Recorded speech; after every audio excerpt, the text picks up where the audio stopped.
कधीच नाही चुकणार तुमचे फेवरेट टीव्ही शोज झी5 सोबत, तेही एकदम फ्री.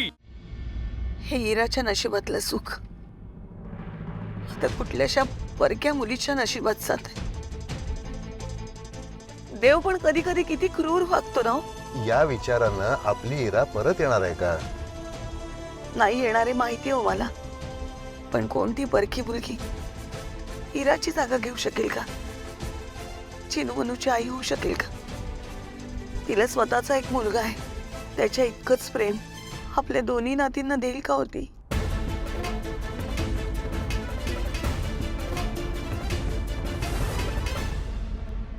माझा बाबा येणार, माझा बाबा येणार, सर्वांनी मीच माझ्या बाबाला भेटतात. पण माझा बाबा कुठून येणार? इथून येथून. एक काम करतो, अक्कर बक्कर बम्बे बो 80 90 पूरे 100 से निकला धागा, जो निकल के भागा. इथून माझा बाबा येणार, माझा बाबा येणार, मीच माझ्या बाबाला भेटणार. माझा बाबा कुठे राहिला बाबा?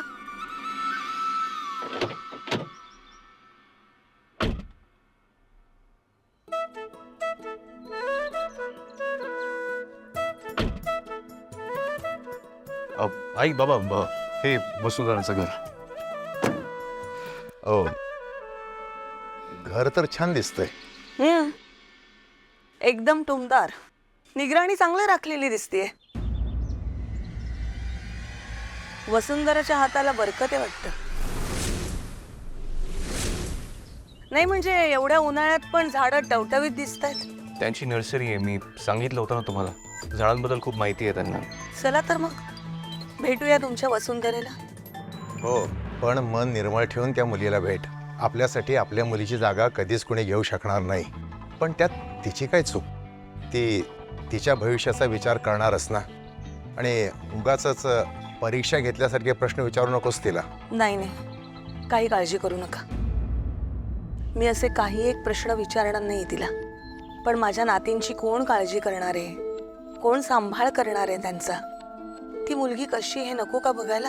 नाही म्हणजे वाईट नका वाटून घेऊ आकाशराव. साखरपुडा होण्याआधी आम्हाला तिची भेट घालून दिली असती तर बरं झालं असतं. सॉरी आई, पण आई बाबांनी इतक्या घाईत मुहूर्त काढला की वेळच मिळाला नाही. तुम्ही प्लीज आज जा, मी इथेच थांबतो. का तुम्ही काही येत नाही आत? ते मी तुमच्यामुळे पहिल्यांदा आज पोलिसांनी माझ्या हातात बेड्या घातल्या. तुमच्यामुळे आज पहिल्यांदा पोलिसांच्या गाडीत बसले मी. मला तुमचं तोंडही बघायचं नाहीये. हे एक दोन इम्पॉर्टंट कॉल करायचे आहेत मला. तुम्ही वा पुढे. मी अहो पण आम्ही असं डायरेक्ट कसं आज जाऊ? नाही, तुम्ही जाऊ शकता. तुम्ही येणार आहे हे मी त्यांना आधीच कळवलंय. आणि जरा महत्त्वाची कामं आहेत म्हणून आम्ही आहोत. no.